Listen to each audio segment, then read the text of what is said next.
Hello students, कैसे हो आप? आशा करती हूँ कि आप सभी ठीक होंगे और अपने घरों पर बैठकर आराम से अपनी अच्छी तरह से पढ़ाई भी कर रहे होंगे। तो स्टूडेंट्स, आज हम टीचिंग ऑफ कंप्यूटर साइंस का नेक्स्ट लेक्चर करने जा रहे हैं, जिसके अंदर हमने पढ़ना है यूनिट 1 का ही ब्लूम्स टैक्सोनॉमी। टैक्सोनॉमी क्या होता है? टैक्सोनॉमी को हम क्लासिफिकेशन भी बोल सकते हैं, हम वर्गीकरण भी बोल सकते हैं, हम कैटेगराइजेशन भी बोल सकते हैं, जो कि हमें बेंजामिन ब्लूम ने दिया था 1956 के अंदर। 1956 के अंदर जो हमारे ब्लूम हैं, जो एक अमेरिकन साइकोलॉजिस्ट थे, बहुत ही फेमस साइकोलॉजिस्ट थे। उन्होंने 3 वर्गीकरण दिए थे। उन्होंने कहा था कि जो हमारा ओवरऑल डेवलपमेंट है, एक स्टूडेंट का, एक पर्सन का, एक इंडिविजुअल का जो ओवरऑल डेवलपमेंट है, उसको उन्होंने 3 डोमेन्स में बांट दिया था, 3 पक्षों में बांट दिया था, 3 पक्षों में उन्होंने क्लासीफाई कर दिया था जो हमारा डेवलपमेंट है, विकास है उसको। ठीक है जी। जो उन्होंने पहला डोमेन दिया था, वो दिया था हमारा कॉग्निटिव डोमेन। कॉग्निटिव डोमेन, जिसे हम हिंदी में संज्ञानात्मक पक्ष भी बोलते हैं।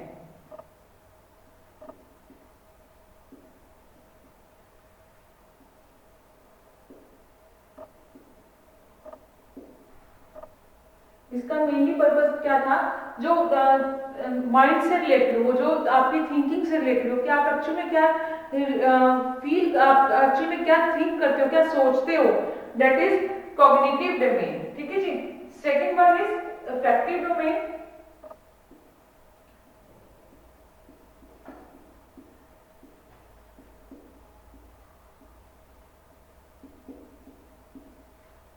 दैट इज भावात्मक पक्ष।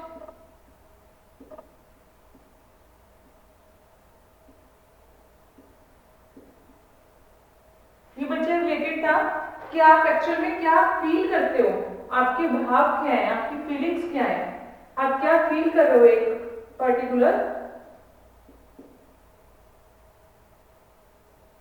रिलेटेड टू थिंकिंग,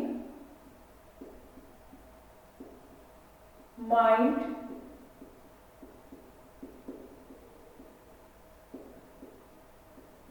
माइंड से आपका जो रिलेटेड है, आपके दिमाग से रिलेटेड है, थिंकिंग से रिलेटेड है, दैट इज आपका cognitive.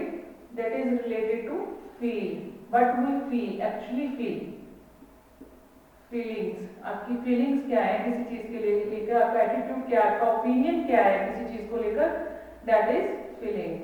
Related to feelings, opinions, attitudes, आपका values, related to feelings, values की वैल्यूज क्या है। Third one is psychomotor domain.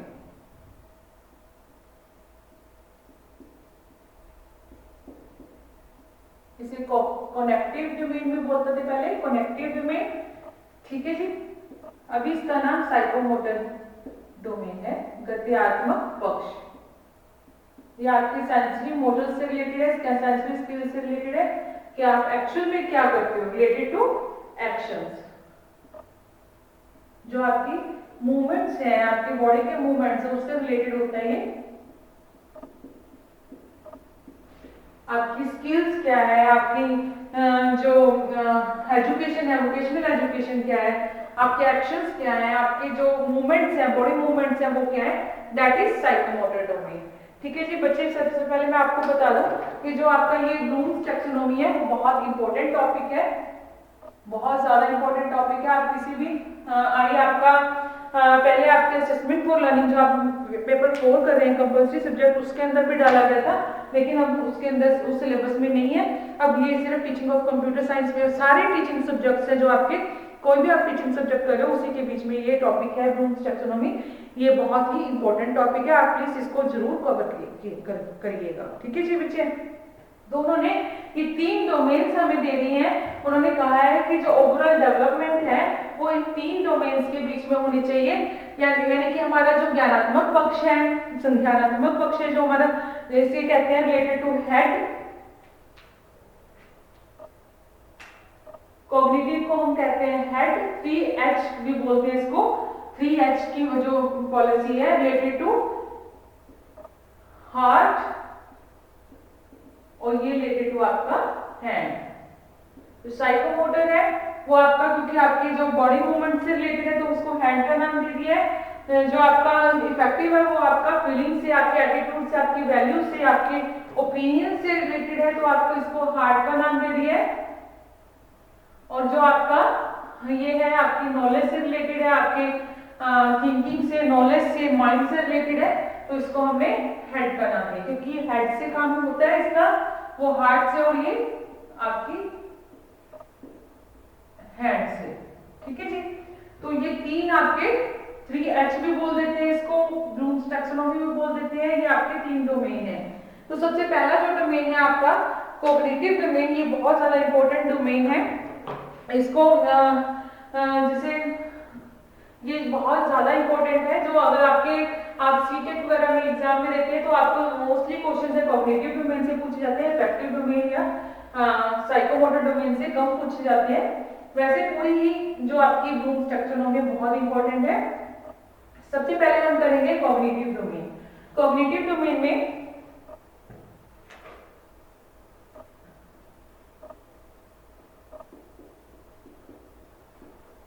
बच्चे जो उन्होंने दिए हैं, ये तीन डोमेन्स दिए हैं, उनको फिर से उन्होंने सब डोमेन्स में कैटेगराइज कर दिया है। उन्होंने एक हायरार्की दी है हमें, उसके बाद उन्होंने फिर से इसको सब कैटेगराइज कर दिया है, जिसको हम इस तरह से पिक्चराइजेशन कर सकते हैं, जिसकी हम सबसे लोएस्ट जो हमारा होता है दैट इज नॉलेज।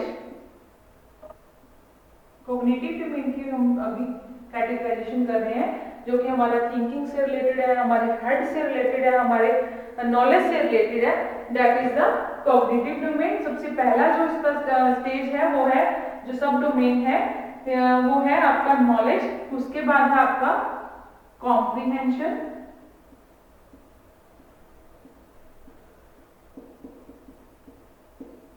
देन है आपका एप्लीकेशन,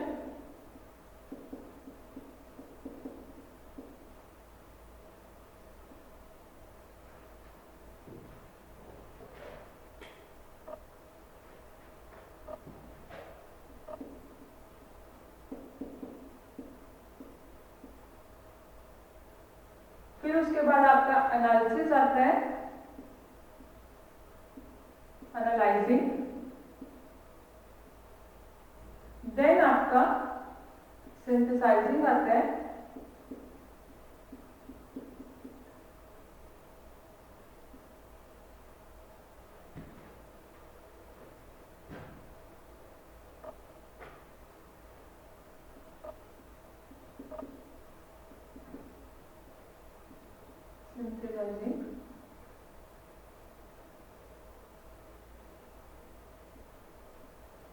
देन आपका इवैल्यूएशन आता है, इवैल्यूएटिंग।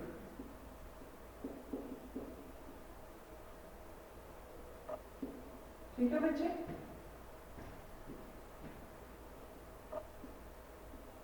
ये आपकी जो हायरार्की है वो लोएस्ट टू हाईएस्ट लेवल पे चलती है, इस तरह से। ये हमारा लोएस्ट लेवल है और ये हमारा हाईएस्ट लेवल है। ठीक है बच्चे। तो सबसे पहले हम बात करते हैं नॉलेज की। सबसे लोएस्ट लेवल से हम इसको डिस्कस करेंगे। जो हमारा नॉलेज है, जो हमारा फर्स्ट लेवल है, फर्स्ट हमारा सब डोमेन है दैट इज नॉलेज, जिसको हिंदी में हम ज्ञान बोलेंगे।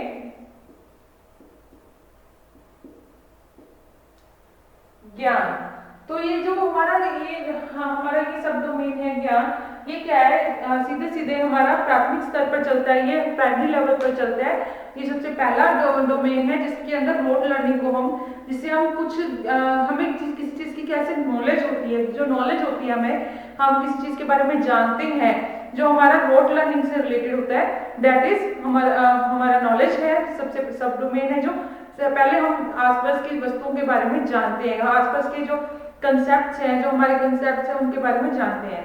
अगर हम इसकी एग्जांपल लें तो जैसे कि हमें पता है, अगर हम कोई सब्जी खा रहे हैं, हम खाना खाते हैं, तो हमें पता है कि ये हमारा चपाती है और ये हमारी सब्जी है। दैट इज द नॉलेज, कि हमारी नॉलेज है कि ये चपाती है और ये हमारी सब्जी है। That is the knowledge. अगर हम चाय बनाते हैं, अगर हम चाय पी लें, तो हमें पता है कि ये चाय होती है, इसका नाम चाय है और इसको ठंड के टाइम पे ज्यादा पिया जाता है या किस तरह से। दैट इज द नॉलेज कि ये चाय है, ये कैसे बनती है, क्या है, उसके बारे में नहीं पता है। हमें ये पता है कि ड्रिंक है, ये हॉट ड्रिंक है, चाय है। ठीक है जी। That is the knowledge. जो छोटे बच्चों को जैसे हम कहते हैं कि ये पता है कि ये सब्जी है, ये रोटी है, ये चपाती है, या फिर ये चाय है। या फिर हम इसका, अगर अब एक बार फिर बाद में एक और एग्जाम्पल से इसको समझाऊंगी मैं। सेकेंड इज हमारा कॉम्प्रीहेंशन,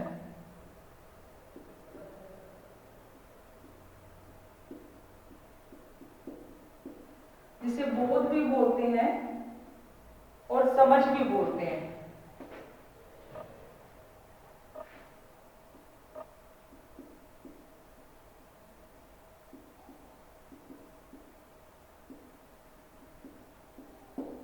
ये हमारा नेक्स्ट लेवल होता है, जिससे हम उसके बारे में कुछ समझते हैं, जानकारी। पहले हमें सिर्फ जानकारी थी कि चाय है, इसको पिया जाता है, ये गर्म होती है, गर्म पिया जाता है इसको।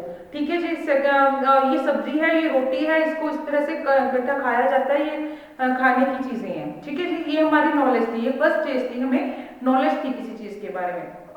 देन है हमारा कॉम्प्रीहेंशन, समझ, बोध, जिसे हम कहते हैं समझ या बोध, किसी चीज के बारे में जानना कि ये चाय है, ये दूध से, पानी से, चाय पत्ती से, चीनी से मिलकर बनती है। ठीक है। इसको जब सर्दियां होती हैं, तब ठंड के टाइम पे हम ज्यादा पीते हैं, या जब हमें थकावट फील हो रही है तब पीते हैं। सब्जी है, ये सब्जी क्या होती है, न्यूट्रिशियस होती है, वेजिटेबल से बनती है, ग्रीन वेजिटेबल से बनती है, अलग टाइप के अलग अलग जो वेजिटेबल्स हैं उनको मिलाकर बनती है। इसके अंदर प्याज डलता है, टमाटर डलता है, नमक मिर्च मसाले डलते हैं। ये हमारे क्या होगी, समझ होगी है। जो हमारी चपाती है वो गेहूं से बनती है। हम पहले गेहूं लेते हैं, उसको पिसवाते हैं, फिर उसको उससे आटा गूंथते हैं, फिर उसके बाद उससे रोटी बनाते हैं, चपाती बनाते हैं। दैट इज द समझ, कि हमें उन चीजों के बारे में, जिनके बारे में हमें ज्ञान था, हमें नॉलेज थी, उसकी हमें समझ हो गई है कि ये है क्या, बेसिकली इनके अंदर क्या इंग्रेडिएंट्स हैं, इनके अंदर क्या चीजें हैं, हमें उसके बारे में समझ आ गई है। ठीक है जी। थर्ड वन इज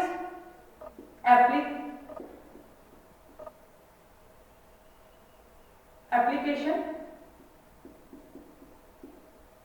ठीक है जी। एप्लीकेशन इज अनुप्रयोग। इसको हिंदी में अनुप्रयोग बोलते हैं। कि हमें समझ तो आ गई है, हमें ये पता चल गया कि चाय के अंदर चीनी पत्ती दूध पानी डलता है।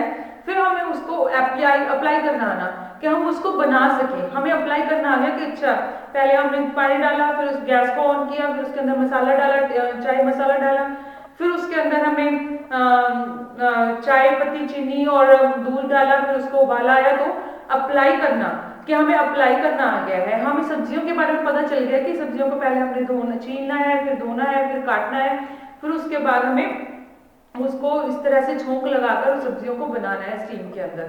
ठीक है जी। तो डेट इज द, हम अप्लाई करना सीख गए, हमें अप्लाई करना आ गया, हमें प्रयोग करना आ गया। जो चीजें हमने अंडरस्टैंड कर ली थी, जिनके इंग्रेडिएंट्स के बारे में हमें पता चल गया था, हमने प्रोसेस के बारे में पता चल गया था, हमें उनके अंदर क्या क्या होता है और किस तरह से बनता है और किसके लिए बनता है, जिसे हमें समझ लिया था हमने, उसी को हमें अप्लाई करना आ गया है कि किस तरह से इसको प्रयोग करते हैं, हम किस तरह से इसको यूज कर सकते हैं, किस तरह से हम इसको इस प्रोसेस को अपना सकते हैं। That is the application. ठीक है जी। देन है आपका एनालिसिस। एनालिसिस इज आपका जो एनालाइजिंग, जिसे हम बोल रहे थे। ठीक है जी। एनालिसिस जो आपका विश्लेषण होता है, हिंदी में इसको विश्लेषण बोलते हैं। किसी चीज को एनालाइज करना आ जाना, किसी का विश्लेषण करना आ जाना, किसी चीज के बारे में हम उसको डिवाइड करके, छोटे छोटे यूनिट्स में डिवाइड करके उसके बारे में समझ आ जाने, उसका बोध आ जाना कि किस तरह से उसको छोटे से छोटे यूनिट्स में बांट के हमने उसके बारे में जानकारी ली है, किस तरह से उसका विश्लेषण किया है, एनालिसिस किया है। जैसे कि हमने पहले दिन चाय पी, दूसरे दिन चाय पी, फिर हमने उसको टुकड़ों में बांट लिया कि इसके अंदर इस तरह से अगर हम चाय मसाला डालते हैं तो ये चाय बहुत अच्छी बन जाती है। अगर हम इसके अंदर इस तरह से इसको ज़्यादा उबाल देते हैं तो ये चाय अच्छी बन जाती है। अगर इसके अंदर हम कुछ और जैसे कि अदरक या तुलसी पत्ता ऐड कर देते हैं तो वो चाय अच्छी बन जाती है। उसी तरह से हम सब्जियों के अगर हम इसके अंदर गरम मसाला ऐड कर देते हैं तो वो सब्जी अच्छी बन जाती है। ठीक है जी। अगर हम इसके अंदर ये निकाल दें, अगर हम बीपी के शुगर हैं तो हाँ, हमने इसके अंदर नमक कम डालना है। अगर हमें इस तरह से अलग अलग एनालिसिस कर देना, इसको टुकड़ों में बांट कर देखना कि किस तरह से कौन सा प्रोसेस ज़्यादा बेटर है। अगर हम इसको इस तरह से उसके बाद प्रॉपर हम उबाल देते हैं इसको चाय मसाला डालकर और अदरक डालकर, तो हमारी जो है चाय बैटर बनती है। अगर हम सब्जी का जो मसाला है उसको अच्छी तरह से भून लेते हैं तो हमारा जो है सब्जी बहुत अच्छा रंग आता है। इस तरह से एनालिसिस कर लेना, हमने टुकड़ों में बांट कर देख लिया है कि ये किस तरह से प्रोसेस काम करेगा। ठीक है जी। कौन सा ज़्यादा, हमने इसको देख लिया है कि किस तरह से किस टाइम पे हमने कौन सा प्रोसेस करना है, यानी कि किसी भी कंसेप्ट को हमने छोटे छोटे टुकड़ों में डिवाइड किया और उसको समझा। ठीक है जी। देन है आपका सिंथेसिस।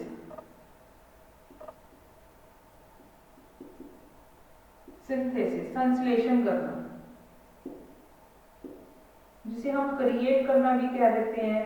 अब ये बिल्कुल ही विश्लेषण से उल्टा है, हमारा एनालिसिस से बिल्कुल उल्टा है। उसमें हम क्या कर रहे थे, किसी चीज़ का समझ क्रिएट कर रहे थे, हम किसी चीज़ के बारे में डीपली जान रहे थे, उसको यूनिट्स में डिवाइड, छोटे छोटे यूनिट्स में डिवाइड करके, छोटे छोटे भागों में बांट कर। लेकिन यहाँ पे हमने क्या किया, वो जो हमने भागों में बांटा था, छोटे छोटे भागों में बांटा था, उन सभी भागों को एनालिसिस करने के बाद जोड़ दिया, इंटीग्रेट कर दिया हमने उसको, सभी भागों को जोड़कर एक नई चीज़ें क्रिएट कर दी। कुछ नई चीज़ों को हमने क्रिएशन में लेके आए, हम कुछ नया हमने हमारे अंदर क्रिएट हुआ कि अच्छा ठीक है, अगर चाय मसाला डालते तो ये टेस्ट आता है, और अगर इसमें हम ये डालते हैं अदरक डालते हैं तो ये टेस्ट आता है। अगर हम दोनों को डाल दें तो हमारा टेस्ट इस तरह से और बेटर हो सकता है। अगर ये शुगर का पेशेंट है तो उसमें से हमने क्या करना है, चीनी को, क्योंकि शुगर के पेशेंट को क्या करना है, चीनी कम खानी चाहिए, तो हम क्या करेंगे इसमें, अगर शुगर के पेशेंट के लिए बना रहे हैं तो हम इसमें चीनी कम कर देते हैं। तो उन्होंने क्या किया, शुगर के पेशेंट की जो प्रॉब्लम्स है उनको क्या कंज्यूम नहीं करना चाहिए, और हमारा चाय के प्रोसेस को हमने इंटीग्रेट कर दिया, जोड़ दिया, उसके बाद हमने उसके लिए फिक्की चाय बना दी। इस तरह से क्या होता है, संश्लेषण सिंथेसिस होता है। जैसे कि बीपी का पेशेंट है, उसको नमक कम खाना है, क्योंकि नमक खाने से, ज़्यादा खाने से बीपी जो है, ब्लड प्रेशर है, बढ़ जाता है। तो हम क्या करेंगे, सब्जी में नमक कम कर देंगे। हमारा प्रोसेस है, हमारा एक सब्जी का प्रोसेस है, उसके साथ हमने किसको जोड़ दिया, दूसरे भाग को जोड़ दिया कि जो ब्लड प्रेशर के पेशेंट्स होते हैं उनके लिए जो नमक मिर्ची कम होना चाहिए। इस तरह से हमने क्या किया, संश्लेषण कर दिया, हमने अलग अलग भागों में बांट दिया कि हमें पता चल गया, हमने एनालाइज किया था कि अगर हम इस तरह से जो हमारे मसाले हैं इनको भूनेंगे पहले तो हमारा जो है सब्जी का रंग बहुत अच्छा आएगा। अगर हम टमाटर को अलग से भूनेंगे, प्याज को अलग से भूनेंगे तो हमारा रंग बहुत अच्छा आएगा। अगर हम इसमें से गरम मसाला ऐड करेंगे तो हमारा जो है टेस्ट बहुत अच्छा आएगा। तो हमने सभी सारे प्रोसेस को एडअप कर दिया है, हमने इंटीग्रेट कर दिया, और हमने सभी प्रोसेस को अलग अलग करके इस तरह से हमने एक नई रेसिपी जो है क्रिएट कर दी है, दैट इज द सिंथेसिस। ठीक है। अभी फिर उसके बाद है नेक्स्ट लेवल, जो हमारा हाईएस्ट लेवल है, दैट इज इवेल्युएशन। इवेल्युएटिंग,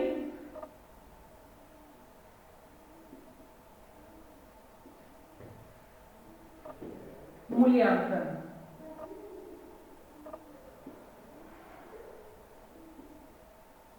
मूल्यांकन करना, ये सबसे हाईएस्ट स्टेप बोला गया है कि हम मूल्यांकन कर रहे हैं, क्या सही है क्या गलत है, हमें किस तरह से करना चाहिए, हमें इसके अंदर क्या अच्छाइयाँ हैं क्या बुराइयाँ हैं, क्या एडवांटेजेस है क्या डिसएडवांटेजेस हैं, हमें इसको किस तरह से करना चाहिए था, हमारे अंदर क्या गलतियाँ रही हैं उस प्रोसेस को, हमारी सब्जी अच्छी नहीं बनी है तो हमने उसको एवेल्युएट करना है। पहले तो ये एवेल्युएट करना है कि हमारा जो है सब्जी अच्छी क्यों नहीं बनी है, अच्छी बनी है या नहीं बनी है, चाय अच्छी बनी है या नहीं बनी है, पीने लायक बनी है या नहीं बनी है, क्या कमियां रही हैं उसके अंदर, क्यों नहीं अच्छी बनी है। दैट इज द इवेल्युएशन, मूल्यांकन के हमने एंड में मूल्यांकन कर दिया कि क्या किसमें कमियां हैं, क्या है एक्चुअल में इसका जो बाइंड अप कर देंगे तो उसमें क्या रिजल्ट निकलेगा। ठीक है जी। अगर हम इसको अनदर एग्जांपल के साथ करते हैं तो ये हमारा जो सबसे पहला है नॉलेज है हमारा। अगर हम इसको लें कि जैसे नॉलेज जब छोटे बच्चे होते हैं राइम्स करते हैं, स्टोरीज पढ़ते हैं, जैसे कि एक हमने स्टोरी ले ली जूठा गड़रिया वाली जो हम सुनते आए हैं कि वो एक लड़का था, वो लकड़ियाँ भेड़ों को चराने जाता था, बकरियों को चराने के लिए कोई जंगल में जाता था। तो ये हमारी नॉलेज है कि हमने वहाँ, ठीक है, हमने वो स्टोरी जूठा गड़रिया एक स्टोरी है जिसमें वो भेड़ों को चराने के लिए जाता था। इस तरह से हमारी नॉलेज है कि हमें ये पता है कि एक ऐसी स्टोरी है। ठीक है जी। देन क्या है कॉम्प्रिहेंशन, बोध। हमने उसको पढ़ा है, हमने उसके बारे में जाना है कि वो इस तरह से उसको शरारती था थोड़ा सा, तो वो ऐसे झूठा चलाने लग जाता था कि शेर आ गए तो सारे उसके बचाव के लिए जाते थे। 2-3 बार ऐसा हुआ तो जब फिर उनको लगा, गांव वालों को लगा कि ये ऐसे झूठ बोलता रहता है, एक दिन सच में शेर आ गया और उसकी बकरियों को खा गया और उसको भी नुकसान पहुंच गया। जब वो भाग रहा था वहां से तो उसको भी चोट लगी और उसका बहुत सारा नुकसान हुआ। ये हमारी समझ होगी कि उसके अंदर है क्या, वो स्टोरी एक्चुअल में क्या थी, वो हमारी समझ है।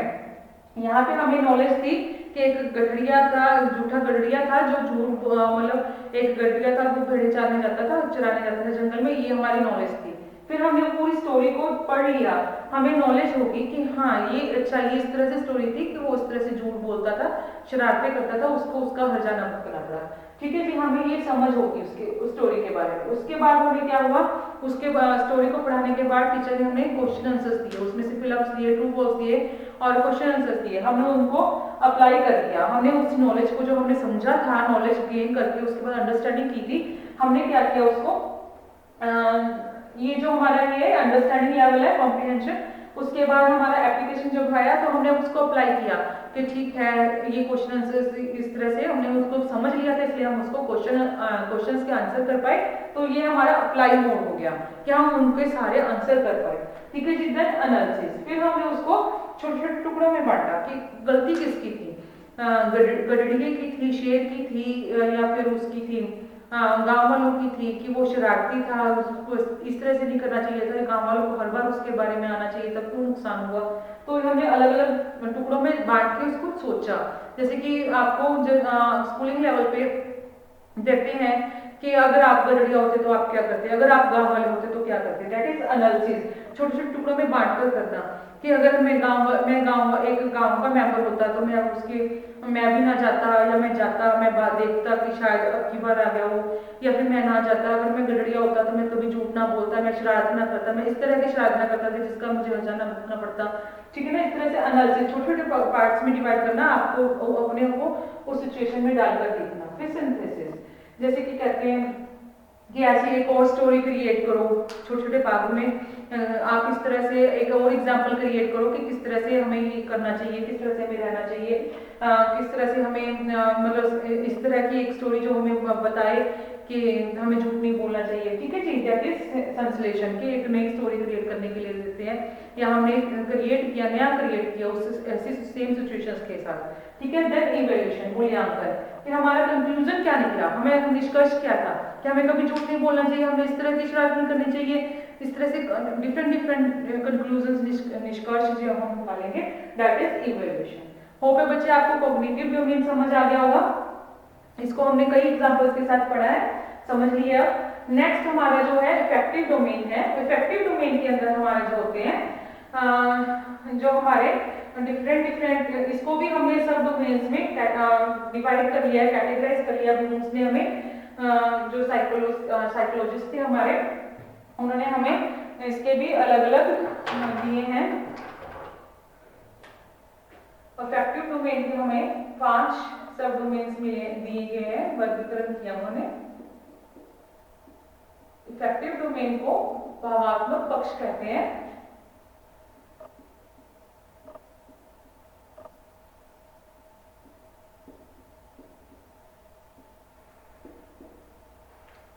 बच्चे इसका सबसे पहला जो लोएस्ट जो हमारा जो इसका लोएस्ट पक्ष है, सब डोमेन है, that is receiving. Receiving is अनुग्रहण।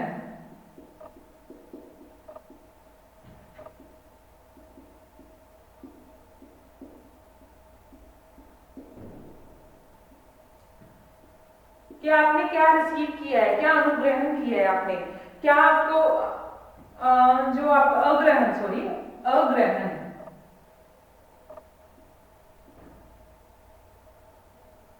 आपने क्या रिसीव किया, आपने कौन सी नॉलेज को रिसीव किया, आपने कौन से जैसे कि हम यहाँ पे एग्जांपल लेंगे कि जो एक क्योंकि ये हमारा भावात्मक पक्ष है, तो हमने जो वैल्यूज के अंदर हमने बात करनी है इसकी, तो हमने क्या अगर हम इसका एग्जांपल लें कि हमारा जो जैसे आर्मी के लिए ट्रेनिंग देते हैं, हमारे जो आर्मी मैंस के लिए ट्रेनिंग होती है, तो उसके अंदर क्या उन्होंने ग्रहण क्या किया, उनको जो ट्रेनिंग दी जा रही है उसके अंदर उन्होंने क्या ग्रहण किया, उनको जो बातें बताई जाती है, जो वैल्यूज दी जाती है, वो उन्होंने क्या ग्रहण किया। ठीक है, जैसे कि वहां पे क्या बताया जाता है, किस तरह से हमें जो ट्रेनिंग दी जाती है और जो राष्ट्र के प्रति प्रेम की भावना जागृत करने की कोशिश की जाती है, तो उन्होंने कितना ग्रहण किया और उसके बाद उन्होंने कितना रिस्पॉन्ड किया। ठीक है जी, हमें बताया गया कि जो हमारा राष्ट्र है वो सबसे पहले है, हम उस नॉलेज को उन्होंने ग्रहण किया, उसके बाद उसके पीछे की उन्होंने कितनी अनुक्रिया की, उनकी फीलिंग्स को में कितनी चेंजेस आई कि हाँ हमें ये मानना चाहिए कि जो राष्ट्र है वो सबसे पहले है, उसके बाद सब कुछ है, that is the responding. Then third one is valuing. Value में हम क्या कहते हैं कि जो हम अवमूल्यन कि हमारे अंदर कितनी वैल्यूज को इनकलकेट कर दिया उन्होंने। ठीक है ना, अवमूल्यन ये हमने यहाँ पे देख लिया, ग्रहण कर लिया, हमें बताया गया कि ये जो राष्ट्र है वही सबसे हमारे लिए सबसे पहले होना चाहिए। उन्होंने ग्रहण की इस बात को, रिसीव किया, इस बात को सुना, उसके बाद रिस्पॉन्ड किया कि हाँ ये सही कहते हैं कि सबसे ऊपर राष्ट्र है, सब उसके बाद सब चीजें आती हैं, माता पिता, हम, हमारे परिवार जो है, सब कुछ भाई बहन सब बाद में आते हैं। रिस्पॉन्ड किया उन्होंने सोचना शुरू किया, उसके बाद उनके अंदर वैल्यूज इनकलकेट क्या हुई, उनके अंदर वैल्यूज क्या आई, उनके अंदर संस्कार क्या है कि उनके अंदर जैसे हम देखते हैं जो हमारे आर्मी मैन होते हैं, उनके अंदर राष्ट्र के लिए वो अपने आप को खत्म करने की, जो अपने आप को कहते हैं ना समर्पित कर देते हैं, राष्ट्र के ऊपर, हमारे नेशन के ऊपर समर्पित करते हैं, किस तरह से वो युद्ध करते हैं, उनको अपनी जान की परवाह नहीं होती है, उनके अंदर वैल्यूज इनकलकेट हो जाती है। ठीक है ना, किस तरह से उनके अंदर वैल्यूज इनकलकेट हुई।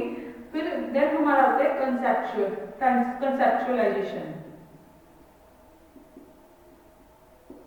कंसेप्चुअलाइजेशन क्या है कि हमारा संकल्पना निर्माण क्या हुआ, कि हमने वैल्यूज हमारे अंदर आ गई है कि हाँ राष्ट्र ही सब कुछ है, उसके बाद हमारे अंदर संकल्पना क्या है कि हाँ क्या निर्माण हुआ कि हमने इस तरह से अपनी जान कुर्बान कर देनी है, हमने अगर हमारे राष्ट्र के ऊपर कोई भी तकलीफ आई तो हम अपने आप को हम किसी के बारे में नहीं सोचेंगे, हमारे परिवार, हमारे माँ बाप, हमारे भाई बहन, हमारे दोस्तों के बारे में नहीं सोच के हम अपने आप को कुर्बान कर देंगे, समर्पित कर देंगे, हम इस तरह से, दैट इज द